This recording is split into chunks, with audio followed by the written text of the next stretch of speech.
भगवान श्री कृष्ण बुद्धि और प्रेम के प्रतीक हैं। बचपन में श्री कृष्ण ने अनेक रास लीलाएं की। भगवान श्री कृष्ण की 16,000 गोपियां होते हुए भी उन्होंने अपनी मर्यादा को बनाए रखा।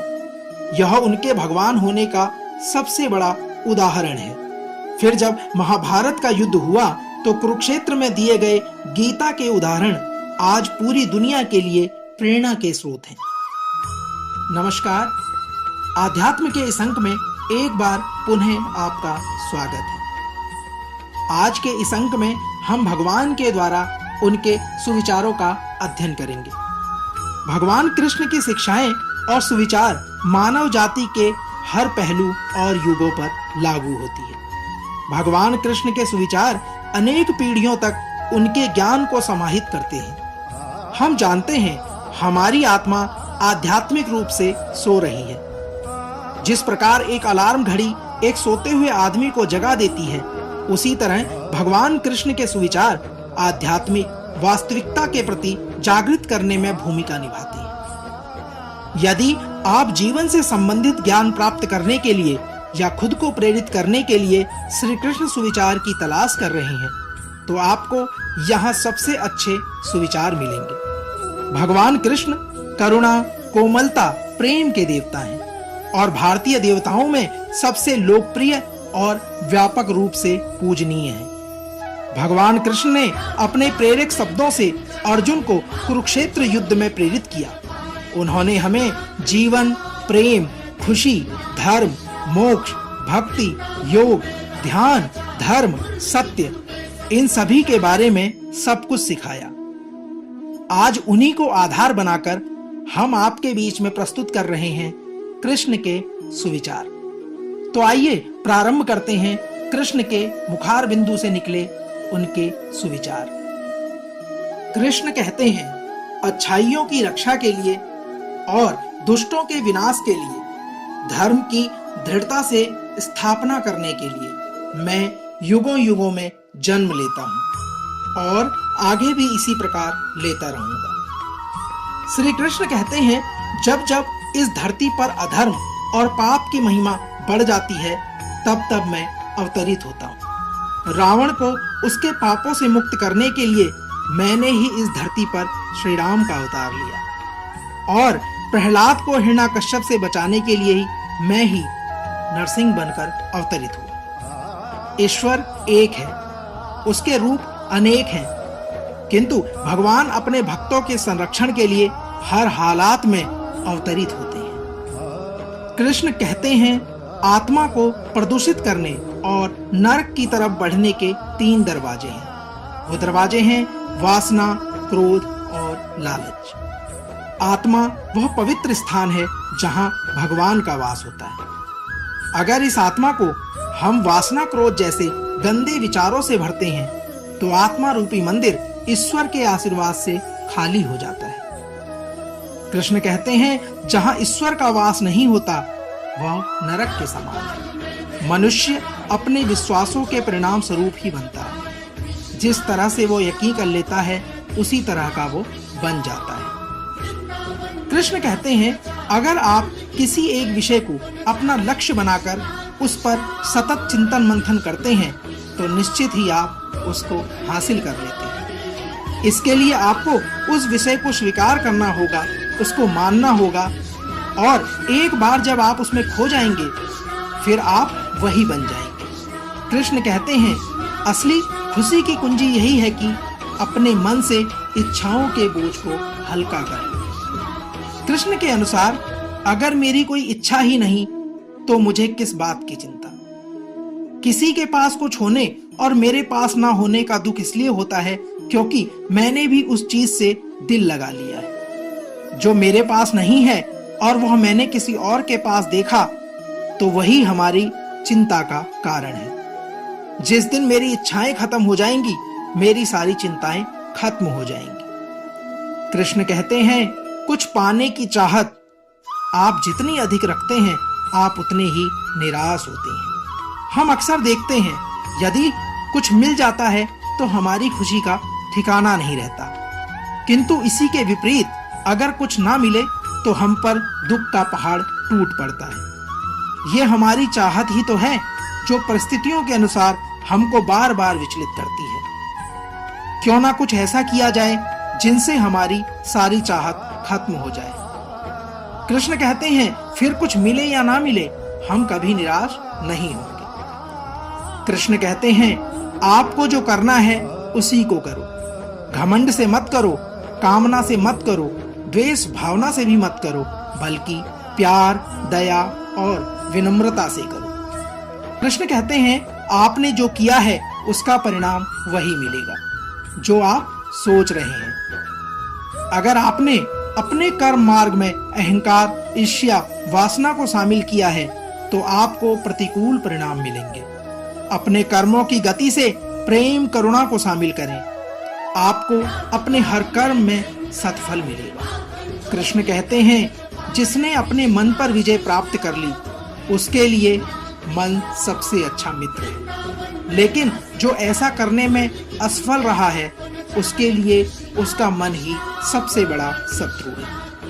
कृष्ण के अनुसार हमारा मन यादृच्छिक रूप से भटकता है, जो देखता है उसी के पीछे भागने लगता है। ऐसा मन कभी आपको जीतने नहीं देगा। अगर जीत मिल भी गई तो एक और नया लक्ष्य बना लेगा, फिर उसके पीछे भागने लगेगा।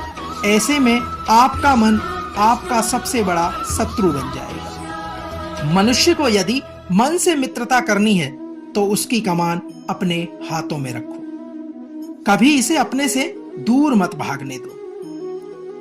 कृष्ण कहते हैं, जो कुछ भी हुआ वह अच्छा था, जो हो रहा है वह अच्छा चल रहा है, और जो होगा वह भी अच्छा ही होगा।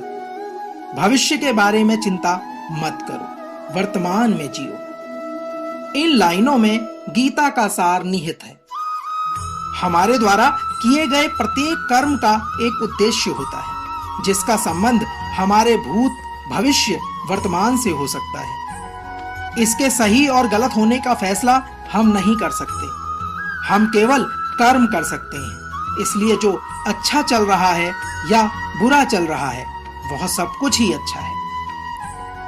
कृष्ण कहते हैं, प्रेम के द्वारा ही तुम मुझ पर विजय प्राप्त कर सकते हो, और जहां प्रेम होता है वहां मैं आनंद से जीता।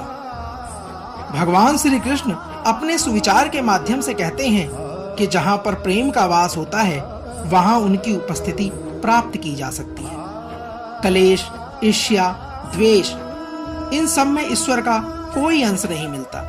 इसलिए अपने विचारों और वातावरण को प्रेम से भर दो। कृष्ण कहते हैं, जो कोई व्यक्ति दूसरों के दुख और सुख के प्रति अपने सुख दुख के भांति व्यवहार करता है तो उसने सर्वोच्च आध्यात्मिक मिलन प्राप्त कर लिया है। यह दुनिया मोह बंधन से बंधी हुई है। जो आपका है वह सभी का है, जो सभी का है वह आपका भी हो सकता है। भले ही आप कुछ समय के लिए किसी वस्तु को अपने अधीन कर मालिकाना हक जमा सकते हैं। ये आध्यात्मिक मार्ग नहीं है। इंसान को भौतिक वस्तुओं की बजाय भावनात्मक रूप से लोगों से जुड़ना चाहिए। एक दूसरे के सुख दुख को अपना समझना चाहिए, ना कि भौतिक और दैहिक वस्तुओं। कृष्ण कहते हैं, सभी प्रकार के हथियारों से समय सबसे बड़ा हथियारा है, क्योंकि समय सब कुछ मार देता है। कृष्ण के अनुसार जो गया वह तो अतीत हो गया, जो चल रहा है वह वर्तमान है। कुछ क्षण बाद यह भी अतीत हो जाएगा। आज आप जिसको भविष्य कह रहे हैं वह भी एक दिन अतीत बन जाएगा। समय सबको मारकर आगे बढ़ रहा है, कभी रुको मत, आगे बढ़ते चलो। कृष्ण कहते हैं, अपने कर्तव्य को बखूबी निभाएं। कुछ करना कुछ ना करने से बेहतर है। कृष्ण के अनुसार हमारा उद्देश्य यह होना चाहिए कि हमें कुछ ना कुछ करते रहना चाहिए। कुछ करना इसलिए भी बेहतर होता है क्योंकि कुछ करने से आपको कुछ ना कुछ अनुभव प्राप्त होगा।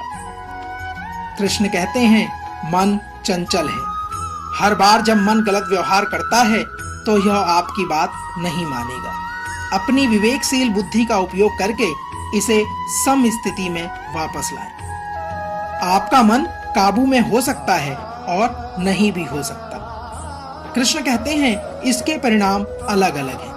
अगर आपका मन आपकी नहीं सुनता तो कुछ समय बाद जब वह उल्टा सीधा काम करने के बाद शांत होगा तो आपको बड़ा दुख होगा। अगर आप अपने मन को अपने अनुसार चलाते हैं तो आप वही करेंगे जो आप करना चाहते हैं। फिर इसमें विवाद का कोई विषय ही नहीं होगा।